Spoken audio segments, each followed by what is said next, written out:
राम राम जी। आखिर क्यों बार बार असफल हो जाते हैं? कुछ तो कारण होगा इतनी असफलताओं का। जिंदगी के अंदर ये बदलाव जरूरी है। अगर आपने बदलाव नहीं किया तो जिंदगी इसी तरह से असफलता के दौर में गुजरती चली जाएगी। जंगल का राजा शेर होता है। आपको पता होगा शेर 75% जो आक्रमण करता है उन आक्रमणों के अंदर असफल हो जाता है। सीधा सा मतलब यह है कि वो 100 आक्रमण करता है तो उनमें से 75 बार वो फेल हो जाता है। अब जरा शेर के उस आक्रमण की तुलना अपनी जिंदगी से करके देखिएगा। क्या हम 75% असफलता झेल पाते हैं? नहीं, हम तो अवसाद में चले जाते हैं।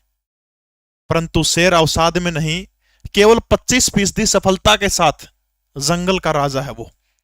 अब इस घटना के दूसरे नजरिए को देखने का काम करिए, यानी इस घटना को दूसरे नजरिए से देखिएगा आप। शेर तो 75% आक्रमण के अंदर फेल हो जाता है।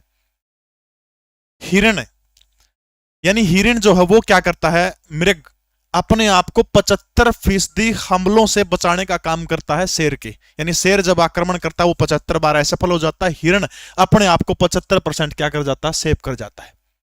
यानी हिरण जंगल का सबसे मासूम पशु शेर को बार बार पराजित करता है, तभी तो वो लाखों वर्षों से जिंदा है।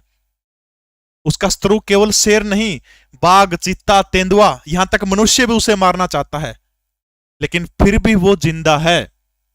वो जी रहा है क्योंकि वो जीना चाहता है। हिरणों का झुंड जो है वो हर रोज अपने साथियों को मरता देखता है, परंतु कभी भी हार नहीं मानता, दुख भरी कविताएं नहीं लिखता, हिरणवाद का रोना नहीं रोता। वो अवसाद में नहीं जानते, बस वो लड़ना नहीं छोड़ते। जी हां, वो लड़ना नहीं छोड़ते। हिरण पूरे मनुष्य का जो जीवन होता है, मनुष्य के जीवन की भांति उसको एक अक्षण भी आराम से चादर तानकर सोने का सौभाग्य प्राप्त नहीं होता, बल्कि वो तो एक एक पल मृत्यु से संघर्ष करता रहता है, और वही संघर्ष उसे क्या करता है, विजय दिलाने का काम करता है। दोस्तों, जंगल के प्रत्येक मनुष्य का जीवन मानव के जीवन से 1000 गुना कठिन है। मनुष्य के सामने अधिक पैसा कमाने का संघर्ष है, परंतु अन्य जो पशु है, अन्य जातियां है, वो केवल उनके सामने जीवित रहने का, जिंदा रहने का संघर्ष है। लेकिन जिंदगी और मौत के संघर्ष के बीच में वो मस्त रहते हैं। मनुष्य अपनी स्थिति का रोना रोता है, अपनी असंतुष्टि का रोना रोता रहता है। एक शानदार कमरे में बैठ करके व्हाट्सएप के ऊपर अपनी जाति के व्यक्ति को मैसेज भेजता है कि हम खत्म हो जाएंगे, धीरे धीरे हम खत्म हो रहे हैं। सामने वाला व्यक्ति उसको सच मानता है और रोने वाला इमोजी सेंड करता है, और वो दोनों ये सोचते हैं कि वास्तव में यही संघर्ष है। ये संघर्ष नहीं, ये अवसाद है। वास्तव में मनुष्य जो है उसको पशुओं से बहुत कुछ सीखने की आवश्यकता है। दोस्तों, हारता वही है जो कुछ करता नहीं है।